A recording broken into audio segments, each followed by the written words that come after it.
Okay, magandang araw po sa ating lahat at panibagong vlogs, panibagong update na naman ang ating itatalakay ngayon, no?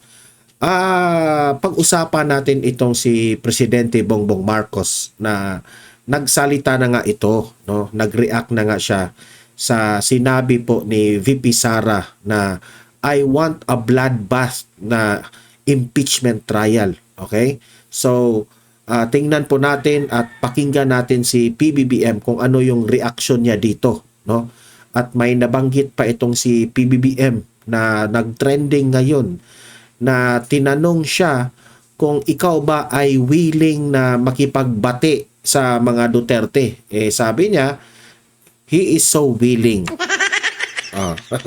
He is so willing raw. So, tingnan lang natin kung sa analysis natin ngayon if he is sincere sa kanyang mga sinasabi. Okay? Eto pa. Patungkol po sa issue dito, no?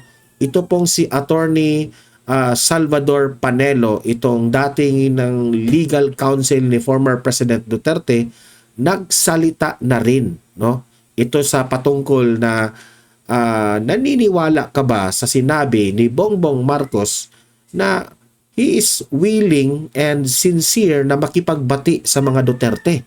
Okay? So, pakikinggan natin si Attorney Panelo sa kanyang explanation dito at i-analyze natin, ha? Sabay-sabay natin yung pakikinggan. Heto pa, pag-usapan rin natin itong si Esco Moreno na in-interview ito ni Karen Davila. Okay? At tinanong siya patungkol po kay VP Sara Duterte. Okay? Ano man yung tanong patungkol niya kay VP Sara, alamin natin yan mamaya. And nagko-komentaryo rin siya patungkol po sa Administrasyong Marcos. Okay? So abangan-abangan nyo yan. Okay? Ito, last but not the least, Isko Moreno pa rin, no? Mayor Isko Moreno. Nag-away nga ba sila ni Leni Robredo? Tinanong siya ni Karen Davila dyan. Okay? So, alamin natin kung ano na ang naging relasyon ni Esco Moreno at ni Leni Robredo. Sila na ba ay nagkita? Okay? Mamaya, abangan nyo yan. Pero bago ang lahat, bago natin yan pag-uusapan, help me po muna na i-like at saka i-share itong ating video para guys kakalat ito sa taong bayan. Okay? Sabay-sabay muna tayong mag-like and share sa video na ito. 1, 2, 3, go! Ayan, thank you very much. And also guys, sa mga bago pa lang dito sa aking channel, mag-subscribe na rin kayo para updated kayo lagi. At yung mga cellphone ninyo, ma-notify yan kung meron tayong breaking news, meron tayong bagong uploads, o kung nagla-live mismo ang ating channel, malalaman po ninyo. Okay? So, mahalaga po na mag-subscribe tayo sa Don Mar TV. 1, 2, 3, go! Ayan, nakasubscribe na ba lahat? Okay, okay? So, unahin muna natin itong balita, ha? Patungkol sa reaction ni Bongbong Marcos sa sinabi ni VP Sara na I want a bloodbath impeachment trial. Okay? At willing raw siya makipagbati sa mga Duterte. Ang tanong natin dito, bakit biglang bumaliktad ang ihip ng hangin? Di ba? Dati, itong si Bongbong Marcos, galit na galit dito sa pamilyang Duterte. Kasi kung hindi siya galit sa mga Duterte, hindi niya sana pinaaresto si Duterte at dinala doon sa mga dayuhan. Di ba? Kung i-analyze mo. Pero bakit ngayon bigla nang gustong makipagbati? Di ba? Nagtataka kami dyan, Bongbong Marcos. Ano ba talaga? Sa analysis kong yan, sa tingin ko, they realize, okay, na without the Duterte, ibabasura rin ang kanilang mga galawan dyan. Yan ang hindi nyo na-realize, Martin Romualdez at Bongbong Marcos. Nanalo kayo at nakaupo kayo ngayon sa inyong mga upuan, sa inyong pwesto dahil sa mga Duterte. Dahil yan kay VP Sara. Kung alam pa ni VP Sara na tratrahidurin nyo siya, okay? Hindi na sana siya nakipagkaalyado sa inyo. Ito ha. Panoorin natin yung balita na yan. Play. Sa kanyang kauna-unahang podcast, sinabi ni Pangulong Bongbong Marcos na ipinauubayan niya sa Senado na magsisilbing impeachment court ang paglilitis kay Vice President Sara Duterte. Ang pahayag naman ng visit tungkol sa kagustuhan niya magkaroon ng bloodbath sa impeachment trial, inalmahan ng Malacanang. Balita hatid ni Ivan Mayrina. Really, I truly want a trial because I want a bloodbath talaga. Ang pahayag na ito ni Vice President Sara Duterte nung Diba? So, makita niyo sa kanyang mukha na talagang frustrated na siya. Talagang gusto na niya ng duguan. Diba? Sabado, kaugnay na napipintod niya impeachment trial. Binatikos si Party List Representative-elect Ay, bakit ka nakisali? Ha? Huwag ka nang sumali. Maraming ang binabash niya ito si De Lima ngayon kasi away ito ng mga Marcos at mga Duterte. Okay? Hindi po to away sa mga talunan. Okay? Ano po ito? Finals na po ito. Ha? Hindi na po ito yung mga talunan, huwag kayong makisali dyan. Huwag ka makisali. Ayla de Lima na isa sa magiging miyembro ng House Prosecution Panel. Anya, makokontempt ang defense team ni Duterte kapag sinubukan manggulo at magdrama. Akala mo naman, De Lima, gagawin yan ni VP Sara? Ha? Si VP Sara, manggugulo talaga sa impeachment trial? Anong klaseng analysis yan? Di ba? Imposible naman yata na manggugulo siya sa impeachment trial. Alam niyo ba kung ano yung ibig niyang sabihin sa bloodbath? It's a figure of speech. Meaning to say, gusto niya ng walang filter. Gusto niya prangkahan yung impeachment trial na makikita ng taong bayan kung sino yung nagsisinungaling. Yun. Sa paglilitis, Dapat siguro magkaroon ng Dapat siguro magkaroon. Girl na girl ha. Babaeng babae. Dapat siguro pag ganun. bagong kaisipan yung ating Vice President. Yung kanyang mindset, baguhin niya dapat yan. Alangan naman, yung mindset niya, gagaya siya sa inyo. Ha? It's very, sa totoo lang, it's very awkward na ikaw, natalo ka noon, mag-a-advise ka sa isang vice president na nanalo, mahal yan ng taong bayan, tapos ikaw pa yung nag-advise na baguhin mo yung mindset ni VP Sara. Uy, di ka ba nahiya? Mahiya-hiya ka naman. Ha? Ikaw siguro yung baguhin mo yung mindset kasi never kang nananalo nang tumakbo kang senador sa Pilipinas. Magbago ka ng mindset, De Lima. Ang payo ko sa iyo, huwag ka nang makialam sa away politika, De Lima. You focus on helping people. Di ba? Because it is so unbecoming of a high official. inalmahan din ito ng Malacanang. Isa pa ito. Isa pa ito. Medyo may pagkabayulente ang tugon ng ating Vice Presidente pero we hope that Sila lagi kasi nilang binabahira ng masama yung sinasabi. Ikaw rin mismo ang nagsabi na figure of speech yun tapos sasabihin mong bayolente. Di ba? it is just a figure of speech and it should not be taken literally. Sinubukan namin kunin ang komento ng bise pero wala pa siyang tugon. Sa bagong panayam kay Pangulong Bongbong Marcos. Ito yung latest interview kahapon ni Kato Nying sa YouTube channel ni Bongbong Marcos. So may mga sinagot itong si BBM sa mga issue ng away Duterte at Marcos. Sa kanyang kauna-unahang podcast, tinanong siya kung masasabi ba niyang ayaw niya ng impeachment Yung impeachment, nasa Senado na yan. Pabayaan natin sila, may proseso yan. Pabayaan natin ang proseso. Ako, basta ang nasa isip ko, tapos ng eleksyon, balik sa Ang hirap kasi sa'yo, Marcos, ang plastic mo.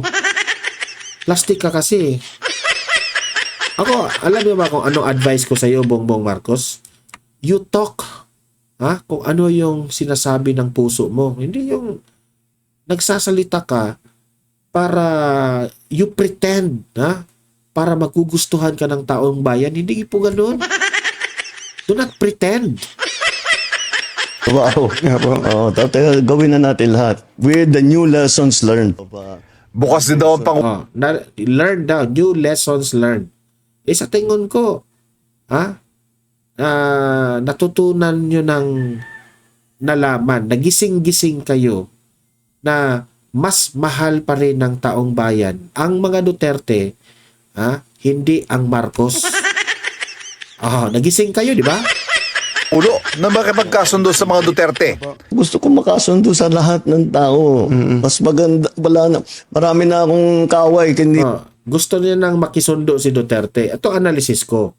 It's either, hindi tayo sure. It's either gusto niya nang magkasundo sa mga Duterte dahil they realize na ang mahal ng taong bayan ay ang mga Duterte, hindi Marcos. Yun ang una.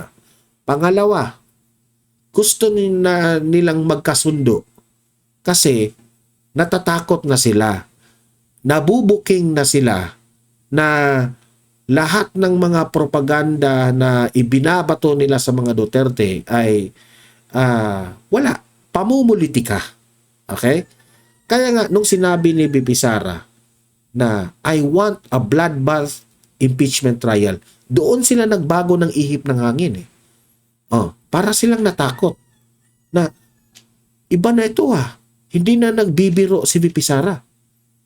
Gusto niya ng bloodbath na impeachment trial because alam ni Bibi Sara na wala siyang kasalanan. She is so confident. Ika nga, tayo, kung wala tayong kasalanan, confident tayong mag-explain sa ating sarili. Di ba? Applicable yan in all situations sa ating tayo ay bilang isang tao. Maraming mga sitwasyon tayong mga pinagdaanan na napagbintangan tayo na ikaw mismo you are confident na wala kang kasalanan, then you go out and explain. Ganyan ang nangyayari ngayon kay BP Sara. Kaya sila ngayon, takot na takot na. Kung kailangan ng kaaway, kailangan ko kaibigan. Hanggat maaari. Hindi mo na kailangan ng kaaway, Hindi niya na kailangan ng kaaway. Alam niyo ba kung bakit? Kasi nagsitalunan na sa barko. Kasi palubog na yung barko mo, Bongbong Marcos. Yun ang katotohanan dyan. Ako, ang habol ko ay yung stability, peaceful, para magawa namin yung trabaho namin. Kaya ako, laging akong bukas. Bakit hindi mo yan ginawa nung first year pa lang na nanunungkulan ka bilang presidente? Bakit ngayon mo lang yan naisip? Di ba? Sa ganyan, I'm always open to any approach na alika magtulungan tayo. Diba? Kahit hindi tayo magkasundo sa polisiya, hindi tayo magkasundo. Gawin na yung trabaho pero huwag na tayong nanggugulo. Wala pang tugon dito si So, ibig mong sabihin, ang mga Duterte pa ang pinagbibintangan mong nanggugulo. Sino yung unang nanggugulo? Bakit hindi mo sinisita yung pinsan mo? Siya yung nanggugulo Ay, nako. Ayoko na magsalita. Ay, nako. Vice President Sara Duterte, pero naiparating na raw ito sa kanya ayon sa Office of the Vice President. Sinagot din ng Pangulo ang sitwasyon ng droga at peace and order, bagay na madalas ipaghambing sa Administrasyong Duterte. Isa pa rin yan yung problema natin sa droga, isa rin yan. Bakit? Wala kayong ginagawa dito, Bongbong Marcos. Ayon sa Pangulo, hindi maliit na pusher kundi mga malalaking dealer ang hinahabol nila. Hindi rin daw siya pabor sa patayan pagdating sa kampanya kontra droga.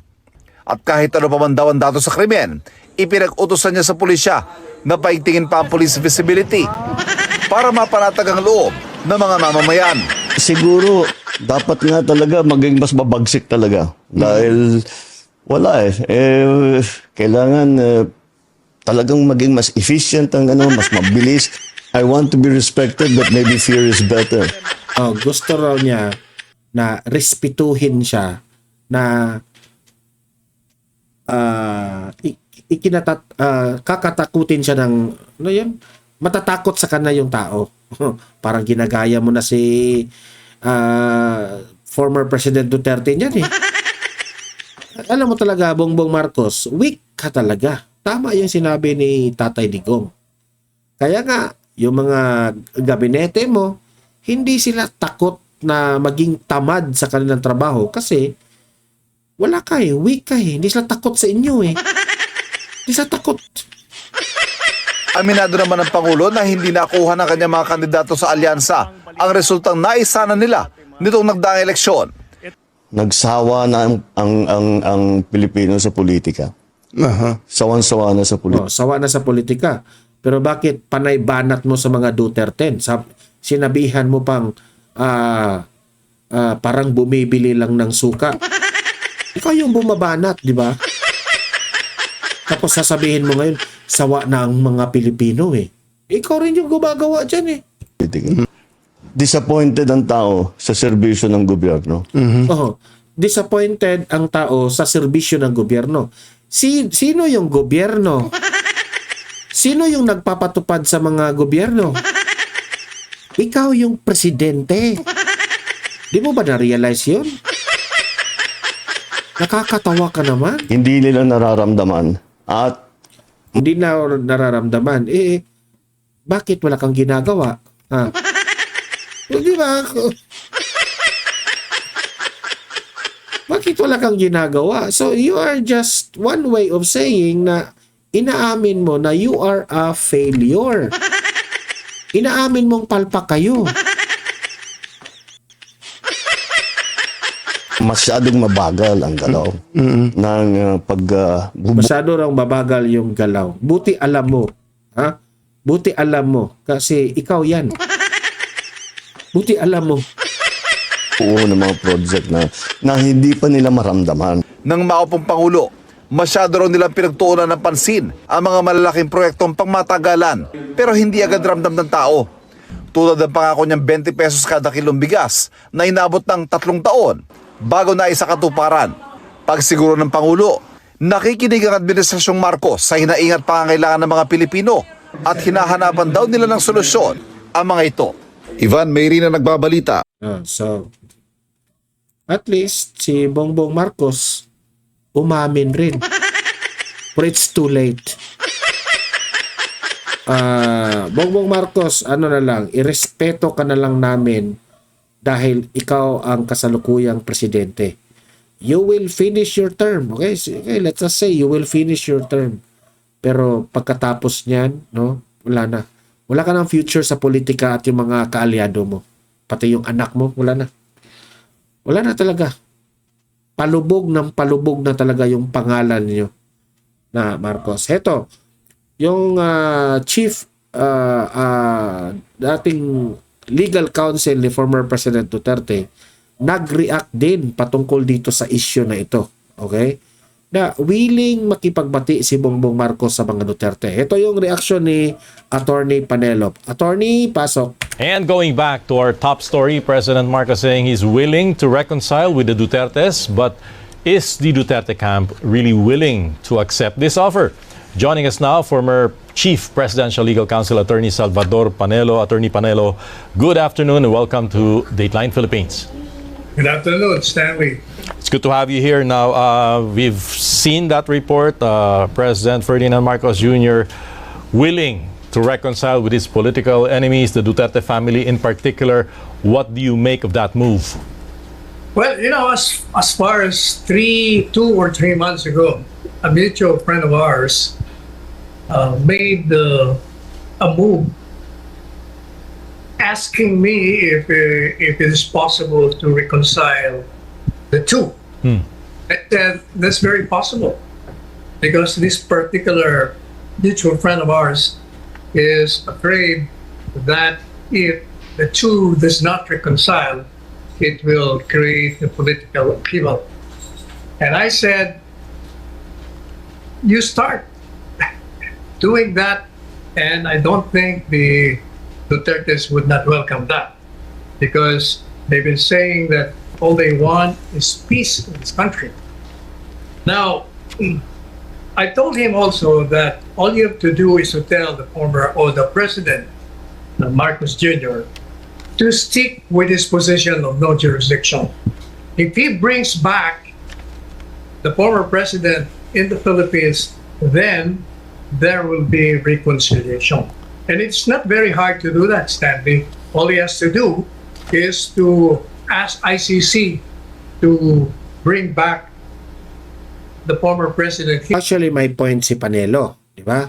Kasi kung ikaw, Bongbong Marcos, sincere ka na makipagbati sa mga Duterte, ikaw as President of the Philippines, no? Bring back Duterte here in the Philippines. Di ba? Ganoon ka simple. Maniniwala kami sa inyo kapag yan ang gagawin mo. Here, because his position at the very inception was there is no jurisdiction. And all he has to do is to tell the ICC that his people made a mistake in arresting, detaining, and sending to the jail the former president. And he is correcting it by asking them to bring him back. And I think that will be a very important reconciliation gesture. And in the absence of that, actually asking the ICC to bring back the former president, do you find some sincerity in what he's doing now? That he wants to reconcile? Yeah, Of course. just reconcile. Yeah, you must remember that the concluded national elections is a total repudiation of the Marcos administration. And he has 3 years to do something about it. Otherwise, as I said, the clock is ticking and the days of these administrations are numbered. So he has to do something about it. And that, to my mind, is a welcome sign. I think he's sincere. He wants to reconcile. And he also mentioned himself that, the people are fed up of the political feud and they want something that is more tangible, solutions from the government on the very little problems, the very basic and common problems hounding a lot of Filipinos. But is there time still, Attorney Panelo, in the next 3 years? Do you think that is achievable? Number one, I agree with him when he said that the people are tired of politics. But the problem there is that it was his allies who started politics by going after the vice president, going Correct. after the former president. Now, if he is really sincere in doing that, then bring the former president back to the Philippines. And I think he has all the resources and the power to respond to the problems that confront this country from the very beginning of his term. Okay, so you've mentioned the preconditions, of course, one of which is bringing the former president back to the Philippines. But what about impeachment? Are you expecting him to change or to give a stand on impeachment for you to be convinced that he is, in fact, sincere in his reconciliation offer? Well, he can do something about it because, as we all know, the political reality in this country is that Congress doesn't move without the approval, the knowledge, and the sanction of the president. And in connection with that, the statement of the vice president saying that she prefers a bloodbath. Of course, what she really wants to say is that you started this, you started the bloodbath. You said that I have committed illegal acts. That's why you filed impeachment charges. I'm ready for that. Let's go with it. You know, that statement was predicated on the advice of the lawyers of the vice president that they could go after the aspect of dismissing the case on the part of the Senate because there are legal reasons for that. Number one, it is untenable for the impeachment to prosper given the fact that Congress, the previous Congress, is not a continuing body. Hence, unlike the Senate, it cannot proceed with the impeachment. Number two, right now, the Filipino mood is against the impeachment. Okay. And the senators, to my Di ba? Tama si Panelo. Alam ni Bongbong Marcos na buong sambayan ng Pilipino ayaw dito sa impeachment ni BP Sara. Mga kongresista lang yung mga buhaya dyan ang bumoto ng impeachment eh. mind and to the lawyer's mind of VP would not want to risk their political future by going to the impeachment trial. And so they said that the senators can among themselves dismiss the impeachment. But VP Sara said, I don't want a truce. I want a bloodbath because they've been saying that I've done this, I've done that, and we're ready for that. So let's proceed with it. Okay, given the new composition of the Senate, what are your thoughts on, the impeachment? Does the Vice President have the numbers for an acquittal now? Number one, I've been saying in my show that regardless of the outcome of the election on the senators, Inday Sara, if ever the impeachment goes through or proceeds, I said then that she will be acquitted because no senator will go against the Filipino sentiment. The sentiment is against the impeachment. They will not risk that because most of them, or 12 of them, will be running for re-election. Especially now when the Alianza suffered a humiliating defeat. They know that those who went against President Marcos frontally have suffered the devastating defeat on the polls. Oh. Kaya siguro yan. Babaliktad yung mga yan. Okay. What are your thoughts on the defense team, the prosecution team at the Senate? We know for a fact that Congresswoman De Lima and Diokno will be part of the prosecution team. They have said yes. Do you think that is a formidable force as well? Well, number one, the prosecution panel before the entry of the two are members of Congress who have no experience in trial practice. That's why. Okay. And any of these two who still, to my mind, did have the necessary practice in litigation would not help the prosecution. Unlike the lawyers of the vice president, young, and they're litigators, they're always in court. Kaya kawawa naman itong prosecution. But regardless of that, kahit na may ebidensya o walang ebidensya, whether there is evidence or not, this is a numbers game.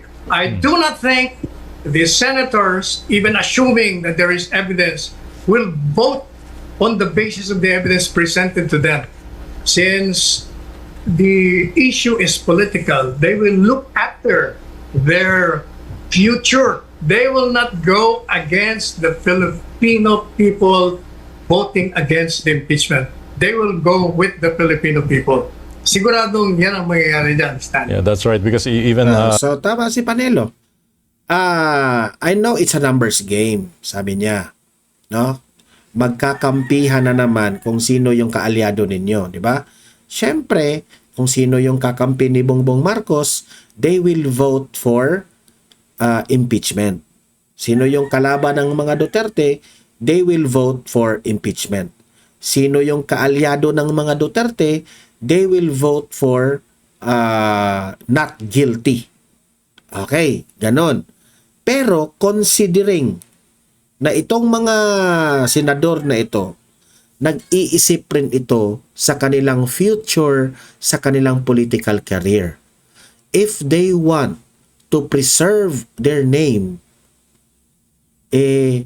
mukha yatang they will hear the sentiments of the Filipino people. Kung ano yung sigaw ng taong bayan, if ang taong bayan ayaw na ma-impeach itong si VP Sara, itong mga kalaban ni VP Sara na mga senador, itong mga ayaw o mga gustong ma-impeach si VP Sara, there is a big chance na babaliktad ito at papanig sa taong bayan. Okay? Kaya medyo dihado po ang impeachment na ito. Okay? Kaya ngayon na meron akong mga nababalitaan na aking mga kaibigang mga vloggers na si Martin Romualdez raw ay nasasaktan. Malabo nang ma-impeach. Congresswoman De Lima is acknowledging the fact that the possibility, of course, that this is a battle in the sphere of public opinion. Lastly, Attorney Panelo, what role will you be playing in a small or major way in the defense panel for the Vice President? Well, I have been defending the Dutertes ever since, so I don't think there is a need for me to play other than monitoring it and expressing my legal opinion on the legal strategies on both sides. More so because my son, Attorney Salvador Paulo Panelo Jr., is part with the prosecution team. Okay na yan. Nandun yung anak ko. Dito lang ako sa labas. All right. On that note, thank you so much for your thoughts. Okay, so yun po ang opinion ni Attorney Salvador Panelo, legal counsel dati ni former President Duterte. Klarong-klaro yun ha. Ito naman, next nating pag-uusapan, Isko Moreno nagsalita na patungkol kay Vice President Inday Sara Duterte at sa Administrasyong Marcos. Tinanong siya dito sa programa ni Karen Davila. Yan, panoorin natin. Okay? Pasok. Isko Moreno, pasok. Questions. Did Sara Duterte support you? Is this one of the reasons ganito kakataas? Did she endorse Isko Moreno? Ano ba nangyari? Ano naman siya, nagpunta siya sa kampanya namin. The opposition went in our stage. The administration went in our stage. Everybody were welcome in the city of Manila. I'm just happy that Vice President Sara enjoy the crowd. Very warm ang reception. Wow, Karen, I'm telling you straight. It's really something else when they see Sara, Vice President Sara, in Manila. They're very happy. The people of Manila were very happy. Imagine itong si Isko Moreno at itong si VP Sara, magkalaban ito sa 2022. Ang kanilang siya naman ay tumakbong presidente at si VP Sara tumakbong vice president kay BBM. So syempre, imagine Isko Moreno parang itinaas niya ang pangalan ni VP Sara by saying na ang mga taga Maynila ay mahal na mahal itong si VP Sara. Ang mga taga Maynila ay tuwang-tuwa kapag makita nila si VP Sara. Okay? Ano ang analysis ko dito? Siyempre, si Isko Moreno rin, gusto niya itong si VP Sara. Ako, sa totoo lang, no? Possible. Pwedeng mag-tandem itong dalawa no? Pero yung unang choice ko, VP Sara at Bongo ang mag-tandem. Pwede rin VP Sara at Isko Moreno, pero depende na lang yan. Okay? Kasi noon, ayaw ko itong si Isko Ayaw ko. Pero ngayon, as we look in the other side of the scope, makikita mo na si Isko rin ay malaki rin ang mga nagawa sa Manila especially sa taong bayan. Gusto natin yan. Ang kanyang style, no, is kagaya rin ng mga Duterte na meron silang exhibit na maipakita. Kung hindi magmamayabang itong si Isko, no, pwede niyang ipakita lahat ng mga kanyang nagawa sa Maynila in just 3 years. Ang daming nagawa nitong taong to. Diba? That's what I'm talking about. Ay, merong iba dyan, yung mga atong dati, nayayabangan tayo kay Mayor Isko, pero meron naman siyang ikapagmayabang. Okay? Baka akala natin mayabang siya, pero yun lang talaga ang kanyang personality. Ika nga, sabi nila, ang mga ang mayabang kasi meron silang ikapagmayabang. Okay? Mas gugustuhin ko na lang yung mayabang na merong ikapagmamayabang kasi mas inuuna nila ang pagserbisyo ng taong bayan. Ito si Isko Wala naman siyang ibang ginagawa dyan kundi para lang sa tao talaga. Hindi kagaya nito itong bangag na ito, no? Sarili lang kanilang ginagawa. Di ba? I hope you get my point, ha? So, anong fearless prediction mo with the midterm results? No, I'm not an analyst. Anong mangyayari? Ako, ang focus ko lang talaga is yung mamamayan ng lungsod ng Maynila. Now, having said that, may nanalong administrasyon na senator, may nanalong opposition na senator, and Manila is still part of their jurisdiction. If there is any help that I can ask from them, I will do so. If they're going to serve the city, they are most welcome. If President Bongbong Marcos will help the city, I'll accept it. If First Lady Liza will continue to develop the riverside, we'll support it. So, at least si Isko Moreno, hindi siya bias. Kasi kung ano ang tulong galing sa administrasyon, i-accept niya yan sa Manila if will benefit from the people, not for him. Di tama siya, di ba? Si VP Sara, pumunta sa kanyang campaign, nagugustuhan ng taong bayan, di pinagbigyan niya. Okay?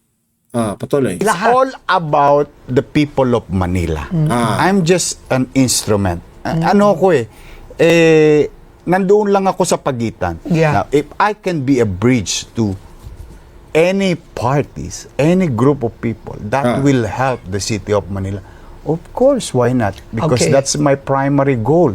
That's my primary obligation. Alam mo, Isko Moreno, tumpak na tumpak mo yan. Tama. Tumpak yung sinabi mo. At least Karen Davila, ha? Klaro-klaro yung sinabi ni Isko, for the people. If he will be the instrument, then why not? To make Manila great again. Parang kay Trump yun. The United States. Oh, no, but make America because great. of we were very inspired with what Mayor Ano Lac. namang si Karen Davila, panira naman ng trip. Oo nga, Isko, bakit ko ginaya yung Trump? Son and Mayor Villegas did in their time. That's my inspiration. Pinag-aralan mo talaga. Ay, talaga naman ako, Passionate Diyos ka sa- ko. Okay, Ang may pagiging- phone-in question ka. Itong phone-in question Yan. ng taga Maynila. Gusto ko yan. Yan, crime-related. Rampant, Mayor Isko, yung mga umaakyat sa truck, even private vehicles to rob drivers sa Kasi kung tutuusin na, lumalala na naman ang krimen dyan sa Maynila. Kahit bumabalik na naman yung mga nang snatch dyan ng mga sa loob ng jeep. Ay, nako, Bongbong Marcos, anong nangyari? Arten, to be exact. Ang dami mong phone-in question. Good. Plans to stop that. Anong gagawin mo? Good. Totoo yan, ha? Totoo yung nangyari yan. Oo. And it's been happening. Alam mo, nung panahon ko, pinagkakalawit ko lahat yan. Simula sa kanto ng Saragosa hanggang doon sa boundary namin sa Nabotas. Yung bridge na yun. Kinalawit ko, saka hinuyo ko talaga, kinulong ko yung dalawang area na yun. In fact, one of the policemen that I assigned to address that became a counselor because of that issue. Na alam ng mga taga-Tondo So nanalo yun. Nanalo yun. siya dahil dun sa... Colonel June Ibay. Oo. He used to head SMART or Special Mayor's Reaction Team. No? Yun yung ginawa ko siyang head. He became a counselor Counselor now. dahil doon. Because naalala nila, nung panahon namin, inubos namin lahat. Sabi mo, Karen naman, saan ka naman nakakita? Tanghaling tapat, kotse bubuksan, aagawin yung bag. Saan ka naman nakakita? Ganun sa Amerika ngayon. Truck driver, naghahanap buhay lang, aakyatin, kukulatain para kunin lang yung cellphone. Wala nang gobyerno. You cannot tolerate that. Yeah? So what will you do? Tama. Now, Di ba? The same thing happened. Kung gano'n ang pangyayari sa atin sa bansang ito, para tayong walang gobyerno. Bongbong Marcos, wake up! Before. Kaya sabi ko, di ba, naalala mo sinabi ko, mga tolongges, ayan magpalit na kayo ng yung address. bridge, yung Jones Bridge mo na inayos, kinukuha yung mga bakal. Diyos ko, napaganda Yung ganon, mo yun. yung mga... Paano yun? Yun? Yun yung sinasabi ko, Karen. Pag walang nararamdang gobyerno, ang mga tolongges, malakas ang loob. But if they see that there is government, walang matinong pag-iisip na tolongges o kriminal ang gagawa ng isang masamang bagay sa isang syudad pag alam niya na kapag gumawa siya ng krimen, it's just a matter of time. It's either on the act, mahuli siya, or matter of time, we'll go after them. Kasi ang rule ko nun, Magaling si Isko, magaling. okay, pag ginawa mo yung krimen dito, ang ikamamatay mo puyat. Alam mo si Isko, na hate ko ito nung nagparinigan sila ni Tatay Digong Yun ang dahilan. Pero kung i-out natin yun sa picture, grabe, ang galing nitong mayor na ito Because hindi ka makakatulog ng mahimbing. We'll go after you. And in fact, it happened so many times. Colonel June Ibay, the same guy, went to Palawan, Davao. What about lahat sila drugs? pinagkukuha na. Drugs in Manila. No. Lumaki ba? No. Tumaas? Oo. Tumaas. Klarong-klaro yan mga bangag vloggers. Klaro yan. Ay, bago na kayong bisyo. Pakabait na kayo. Yung police force ng Maynila, you will reignite them. Anong gagawin mo? I think the policeman wanted to. It's just that they need inspiration. Okay. It's a leadership thing Okay. Alam mo, pagka walang dibdib yung liderato, siyempre, Correct. mabuhay din yung approach. But if they know that you really wanted to keep things in order, they love doing their job. Okay. Correct. So ako believe ako kay J. Isko dyan. So ayan napakinggan natin itong good tandem ito ni VP Sara no? At least prangka na sinabi ni Isko Moreno na this administration of Bongbong Marcos lumala ang mga problema sa krimen at droga. Dati lagi nating sinasabi yan dito sa ating channel, di ba? Yun rin ang reklamo natin. Ngayon naman, ano ang sagot ni Isko Moreno patungkol po, nag-away ba sila ni Leni Robredo? Okay? Tanong yan ni Karen Davila. Pasok. Nabuhay ka, enjoy your time with your family. Did you learn anything in the last 3 years? I mean, to lose the presidency is humbling, right? Considering your popularity as mayor and your showing in the elections, what did you learn with that experience? Talagang ganun ang buhay. May nadadapa.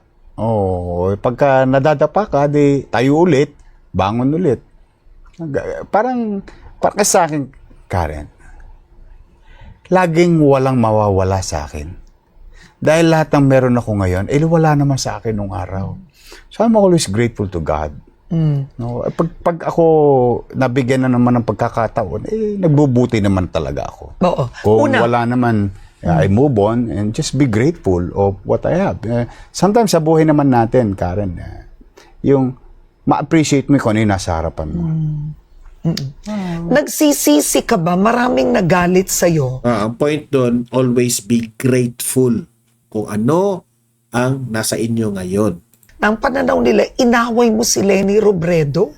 Ito ha, kung paano dinisagree ni Isko Moreno yung sinabi ni Karen.